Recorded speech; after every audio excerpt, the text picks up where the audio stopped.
क्या आपको पता है कि फीफा का ये ट्रॉफी गोल्ड यानी सोने का बना हुआ है। ऐसे इंटरेस्टिंग फैक्ट्स आज आप इस वीडियो में जानोगे। फैक्ट नंबर 17, क्या आपको पता है कि जो फेमस शहर है न्यूयॉर्क, सिर्फ इसी शहर में इतने सारे रेस्टोरेंट्स हैं कि अगर आप रोज एक नए रेस्टोरेंट को विजिट करो, अगर आप रोज एक नए रेस्टोरेंट में खाना खाने जाओगे, तब भी आपको 50 साल लग जाएंगे सारे को विजिट करने में। 50 इयर्स। इस दुनिया में इतनी सारी चीजें हैं कि अगर रोज नए नए जगहों पे भी घूमा जाए तब भी कम पड़ जाएगा। पूरे दुनिया में इतनी चीजें हैं। फैक्ट नंबर 16, विज्ञान की दुनिया में सबसे बड़े मिस्ट्रीज में से एक मिस्ट्री है प्री कॉग्निटिव ड्रीम्स। मतलब कुछ लोग ऐसे सपनों को देखने का दावा करते हैं कि रात को आप कोई एक सपना देखें और दिन में आपके साथ वो चीज रियल में हुई। जैसे कि आप सपने में देखें कि एक इंसान का एक्सीडेंट हो गया है, आप जा रहे हो रोड पे, उसी दिन आप देखें कि एक्चुअल में एक जन का एक्सीडेंट हुआ है। तो ऐसे कई पैटर्न्स पाए गए हैं लोगों में, जिसमें कि ऐसे ही प्री कॉग्निशन रूप में ड्रीम दिखता है। जो होने वाला है वो पहले ही दिख जाता है। ज्यादातर रात के सपनों का तो कोई मतलब नहीं होता है, वो सपना सपना होता है। लेकिन कुछ आप देखें और वही रियल में दिख गया बाद में, तो ये काफी अजीब सी मिस्टीरियस सी सिचुएशन हो जाती है। और यही होता है pre cognitive dreams. Fact number 15, क्या आपको पता है कि अगर जुड़वे बच्चे हैं मान लो 2, तो उनका फेस से भले ही आप डिटेक्ट नहीं कर पाओ, अगर उनको सेम मेकअप करा दिया जाए, सेम कपड़ा पहना दिया जाए, फेस सेम हो, सब कुछ सेम हो, तो आप उनको डिफरेंशिएट नहीं कर पाओगे कि कौन कौन है। लेकिन एक तरीका है डिफरेंशिएट करने का, वो है बेली बटन। दोनों का जो बेली बटन होगा वो अलग अलग होगा। फैक्ट नंबर 14, क्या आपको पता है कि जगह जगह पर एक टाइप का ग्रीन एनर्जी बनाया जा रहा है, एक बहुत ही यूनिक से कॉन्सेप्ट से। आप भी सुनोगे तो आपको अच्छा लगेगा। क्या है कि जो पाइपलाइंस होते हैं मोटे मोटे, जो जिसमें कि जल ट्रांसफर होता है शहरों में, बड़े बड़े मोटे मोटे पाइप्स आपने देखा ही होगा रोड के बगल में या फिर अंडरग्राउंड। तो खास बात यह है ना कि उन पाइपलाइंस में जो पानी जाती है वो बहुत तेज स्पीड से आती है। तो उसी स्पीड का यूज, मतलब वो जो तेज पानी जा रहा है ये भी एक एनर्जी है ना, तो इसका कैसे इस्तेमाल किया जाए। तो फिर क्या किया जाता है ना कि उन्हीं पाइप्स के अंदर टरबाइन्स को लगा दिया जाता है। तो जैसे जैसे वाटर फ्लो होता है वो टरबाइन्स भी घूमने लगते हैं, और टरबाइन घूमता है तो ग्रीन एनर्जी पैदा होता है बिना कोई पॉल्यूशन का। ऐसे भी जो वाटर पाइप डिस्ट्रीब्यूशन सिस्टम होता है उसमें पानी तो तेजी से जाता ही है, तो क्यों ना उसी तेजी का उपयोग कर ले।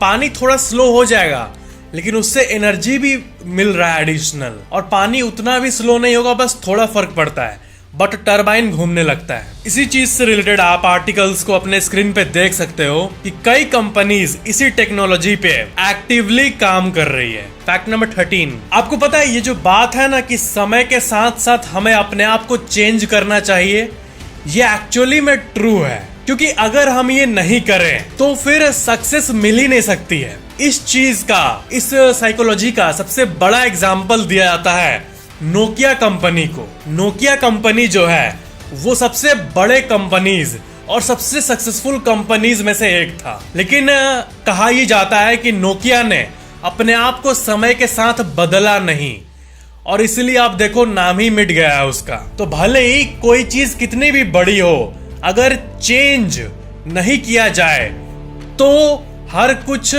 स्मूथली नहीं चल पाता है, ना ही ग्रोथ स्मूथली हो पाता है। फैक्ट नंबर 12, क्या आपको पता है कि किटकैट जो चॉकलेट है ये एक्चुअली में सबसे ज्यादा पॉपुलर है जापान में, और जापान से ही पूरे दुनिया में किटकैट का क्रेज हुआ। मतलब किटकैट सबसे पहले जापान में हिट हुआ, उसके बाद में ही पूरे दुनिया में फेमस हो गया सबके बीच में। इसका हिट होने का एक बहुत ही बड़ा कारण इसके मतलब में छिपा हुआ है। किटकैट का पूरा मतलब जापान में होता है कीटो काटसुटो, जिसका मतलब है यू शैल श्योरली विन। तो किटकैट का मतलब होता है आप जीत ही जाओगे, देखना, ये मतलब होता है किटकैट का। अब इतना पॉजिटिव मतलब होता है श्योरली विन। तो फिर क्या हुआ कि एग्जाम के टाइम पे वहां पे स्टूडेंट्स एक दूसरे को ये चॉकलेट देने लगे कि तुम श्योरली पास हो जाओगे। तो इसका मतलब यही है, किटकैट जो है वो रैंडम नेम नहीं है, किटकैट दे दिया चॉकलेट का, रैंडम नेम नहीं बल्कि एक मतलब है इसका, किटकैट, आप जरूर जीतोगे। फैक्ट नंबर 11, क्या आपको पता है कि स्कैरी मूवीज लोगों को इतना पसंद क्यों आता है? डरावनी फिल्में और डरावनी वीडियोस लोगों को पसंद क्यों आती है? तो इसका रीजन है कि जब भी हम एक्चुअली में डेंजर में नहीं होते हैं तो तब का जो डर होता है वो हमें अच्छा फील कराता है, बॉडी में एड्रेनलिन और बाकी थ्रिलिंग केमिकल्स को रिलीज करता है। मतलब एक्चुअल में डेंजर में होना वो तो किसी को पसंद नहीं है, बॉडी तब खराब फील करने वाला केमिकल रिलीज करेगा। लेकिन जब आपको पता है कि कोई एक्चुअल डेंजर नहीं है तब अगर फियर मिले तो इससे प्लेजर मिलता है, और यही वो रीजन है जिसके चलते लोगों को स्कैरी मूवीज पसंद आती है। फैक्ट नंबर 10, क्या आपको पता है कि एक अजीब सी प्रॉब्लम है लिफ्ट में, एलिवेटर में, मॉल का एलिवेटर या फिर किसी भी बिल्डिंग का एलिवेटर, क्या उसमें कोई टॉयलेट कर सकता है? आप सोच रहे होंगे ये कैसे, ये ऐसा थोड़ी कोई करता है। बहुत सारे कंट्रीज में ऐसा पाया गया है और इसीलिए बहुत जगहों पर लिफ्ट्स में, लिफ्ट के अंदर या फिर लिफ्ट के बाहर गेट के पास ऐसा कुछ लिखा हुआ आपको मिलेगा, यूरिन डिटेक्टिंग डिवाइस। क्या है कि अगर किसी ने लिफ्ट में टॉयलेट कर दिया तो ये जो अलार्म है ये बजने लगेगा और लिफ्ट रुक जाएगा। ये मतलब आपको लग रहा होगा ये क्यों, ऐसा करने का क्या जरूरत है, लेकिन ऐसा होता है बहुत जगहों पर, इसलिए लिफ्ट में ये मशीन वो लोग लगाते हैं। लिफ्ट में अगर एक बोतल पानी गलती से गिर गया तो उससे अलार्म नहीं बजेगा, लेकिन जब यूरिन होगा तब बजेगा। फैक्ट नंबर 9, लगभग 20 से 30 लाख 2 से 3 मिलियन लोगों को एक अजीब टाइप की डिसऑर्डर होती है, सीजनल डिसऑर्डर। कई स्टैटिस्टिक्स ने तो ये भी बताया है कि ये करोड़ों लोगों को होता है। सीजनल अफेक्टिव डिसऑर्डर, सैड कहते हैं इसे। इसमें क्या होता है कि जब भी सीजन चेंज होता है तो बॉडी में, जैसे गर्मी से सर्दी हुआ तो खांसी होना, बॉडी में चेंजेस आना, कफ जमा होना, ये सब तो कॉमन चीज है, बट बहुत लोग के माइंड के लेवल पे ये इफेक्ट करता है और उनको डिप्रेशन होने लगता है, उनका मूड चिड़चिड़ा होने लगता है। क्या ऐसा आप में से किसी को होता है? बताना जरूर। फैक्ट नंबर 8, क्या आपको पता है कि इंडिया में जो डेटा रेट्स है, जैसे कि आप नेट चलाते हो 1 GB 2 GB 5 GB, जो रेट्स होता है जीबी का, ये सबसे लोएस्ट रेट्स में से एक इंडिया में है इसका। मतलब दुनिया भर में जो सबसे चीपेस्ट डेटा रेट मिलता है उसमें से एक इंडिया भी है। और आप इसका ग्राफ देख सकते हो अलग अलग कंट्रीज में कितना डिफरेंस है डेटा रेट्स में। जैसे आप 1 GB को, ऐसे ही आप सोचते हो कि आज मैंने 1 GB खत्म कर दिया, लेकिन ये मत सोचना कि ये कितना नॉर्मल सा बात है, क्योंकि कई जगह पर ऐसा भी पाया गया है कि कोई टूर्नामेंट या फिर कोई स्पोर्ट्स हुआ और जीतने वाले मैन ऑफ द मैच को अवार्ड नहीं बल्कि अवार्ड के साथ साथ जो प्राइज मिलता है वो रुपया नहीं, पैसा नहीं, बल्कि डेटा के रूप में मिलता है। और कुछ फोटोज में देखो 5-5 GB डेटा गिफ्ट में दिया जा रहा है। ज्यादातर अफ्रीकन कंट्रीज में ऐसा पाया गया है। आप 200-250 के रिचार्ज पे डेली 1 GB डेटा का एंजॉय कर पाते हो, जनरल प्लान पे डेली 1 GB। लेकिन अगर मैं आपको बोलूं कि आप अगर आज 1 GB यूज कर रहे हो तो आपको 3,500 रुपए देने पड़ेंगे। कल यूज कर रहे हो 1 GB तो फिर से 3,500 रुपए देने पड़ेंगे। ऐसा कुछ हाल है सेंट हेलेना में, जहां पे 1 GB डेटा का जो कॉस्ट है वो है $41, मतलब करीब 3,500 रुपए। फैक्ट नंबर 7, क्वांटम मैकेनिक्स में एक थ्योरी है जो कि आप अपने डे टू डे लाइफ पे रिलेट कर पाओगे। ये थ्योरी ये कहती है कि जब भी आप किसी चीज के बारे में कंफ्यूज होते हो और आपके पास 2-3 रास्ते होते हैं, उसमें से आप एक चूज करते हो, तो जो बाकी 2 रास्ते हैं वो अलग 2 पोर्टल खोल देती है, 2 possibilities, 2 parallel universe. It's like every choice creates a new possibility, ये कहता है ये थ्योरी। जैसे कोई बिल्ली है, उसको 2 रास्ते हैं, एक रास्ते पे करंट मौजूद है और एक पे नहीं, और उसे तो पता नहीं है कि क्या करंट है क्या नहीं, तो वो करंट वाले रास्ते को चूज की, तो इस यूनिवर्स में वो मर गई। बट उसी टाइम इस यूनिवर्स के फैब्रिक में एक और पैरेलल यूनिवर्स भी होगा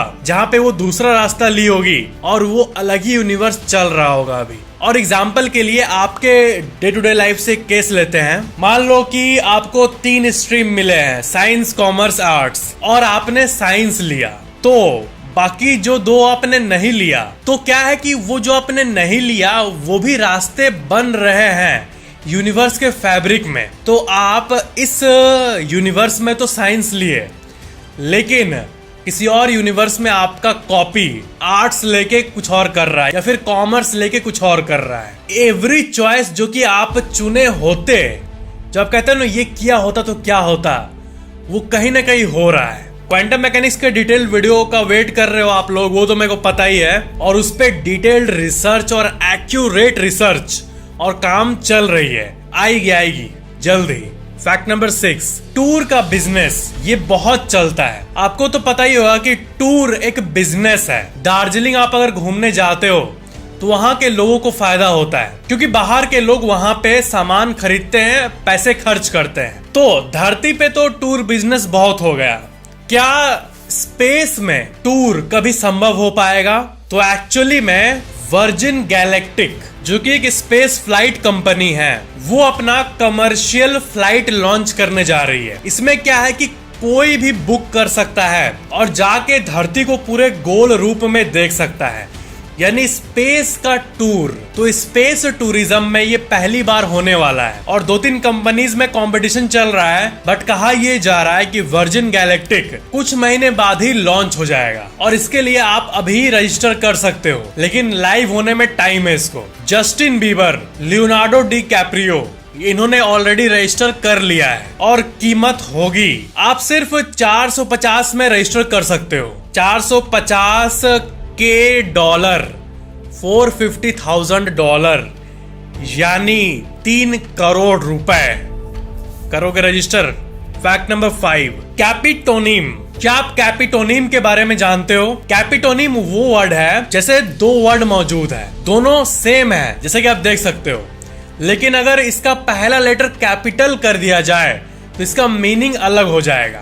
ऐसे बहुत सारे कैपिटोनिम्स मौजूद हैं, जैसे टर्की कंट्री है और टर्की बर्ड भी है। फैक्ट नंबर 4, क्या आपको पता है कि मुंबई में ज़ारा कंपनी जो है वो अपने स्टोर के लिए 2.5 करोड़ रुपए पर महीने का रेंट पे करती है। हुटाटमा चौक साउथ मुंबई में एक हेरिटेज बिल्डिंग में ये जगह मौजूद है, 50,000 स्क्वायर फीट का, और इसलिए ये कंपनी 2.5 करोड़ रुपए हर महीने देती है एज अ रेंट। तो इससे ये पता चलता है कि कितनी स्पेस की कमी है, जितने जो कॉन्जेस्टेड सिटीज है वहां पे, और सबसे ज्यादा प्राइस हर चीजों का वहीं पे है। आपको एक बात पता है, चीजों के दाम बढ़ते हैं, महंगाई बढ़ती है, ये किस लिए बढ़ती है?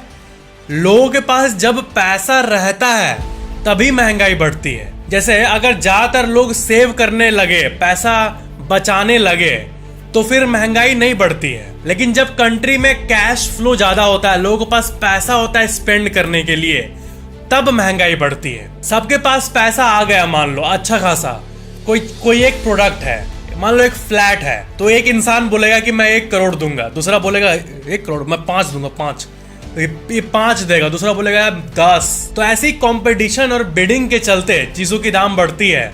लोगों के पास पैसा होता है तभी दाम बढ़ती है, तभी इन्फ्लेशन होता है, महंगाई बढ़ती है।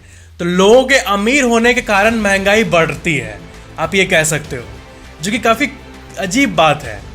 लोग अमीर हो रहे हैं, फिर तो सबके पास पैसा होगा।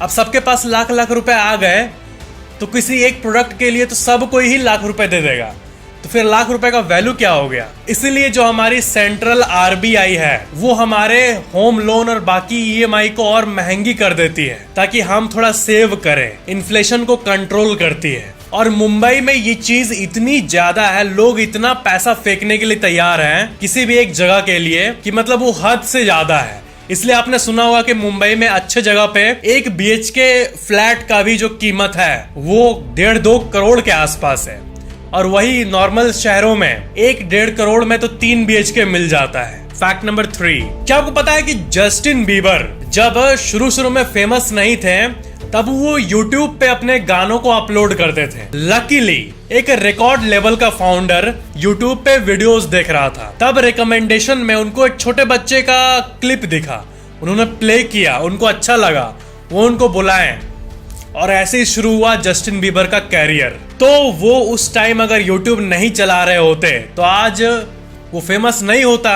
तो इससे बहुत लोग एक चीज बोलते हैं कि सक्सेस सिर्फ लक है क्या भाई? छोटी छोटी लकी चीजें जो है वो लाइफ चेंज करती है, मेहनत कहाँ करती है। लेकिन एक चीज यहाँ पे समझो कि जस्टिन बीबर ने एफर्ट डाला, उनके पेरेंट्स ने उनका गाना यूट्यूब पे डाला, ट्राई किया, तभी ना हाथ लगा। इसलिए ट्राई करते रहना चाहिए, ऐसे खाली बैठने से कुछ नहीं होगा। फैक्ट नंबर 2, आप अपने स्क्रीन पे एक इमेज को देख रहे होगे, 2 फिंगरप्रिंट्स है, बट क्या हो अगर मैं कहूं कि इसमें से एक फिंगरप्रिंट इंसान का नहीं है बल्कि जानवर का है? ऐसा कैसे हो सकता है?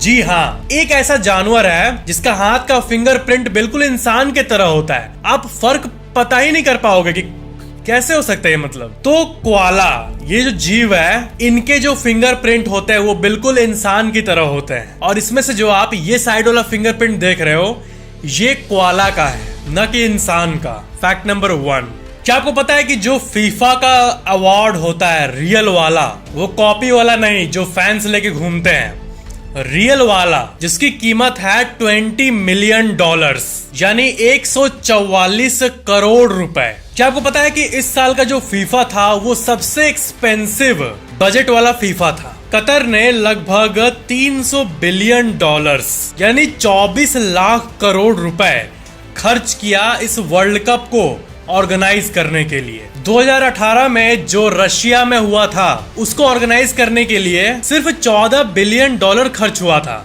बट इस बार $300 बिलियन खर्च हुआ। ये भी एस्टिमेट किया गया है, जिसका आप स्निपेट देख सकते हो, कि लगभग 5 बिलियन लोग फीफा वर्ल्ड कप को फॉलो करते हैं। मतलब टीवी पे देखना, या फिर डिजिटली देखना, या फिर स्टेडियम में जाके देखना, या फिर न्यूज़पेपर में अपडेट पाना, या फिर रेडियो में इसके बारे में सुनना। टोटल 5 बिलियन लोग कंज्यूम करते हैं, जो कि पूरे धरती के पॉपुलेशन के आधे से भी ज्यादा है। इस बार जो कतर से होस्ट किया गया वहां पे 5 बिलियन की व्यूअरशिप मानी जा रही है, बट फिर भी इंडिया में क्रिकेट ज्यादा पॉपुलर है। तो ये थे आज के फैक्ट्स। वीडियो को लाइक जरूर करना और नीचे कमेंट करना कि वीडियो कैसा लगा। और अगर आपने अभी तक इस चैनल को सब्सक्राइब करके बेल आइकन पर क्लिक करके ऑल पे क्लिक नहीं किया है तो जरूर कर लेना, ताकि नए वीडियोस की नोटिफिकेशन आपको सबसे पहले मिल जाए। Thank you so much for watching this video.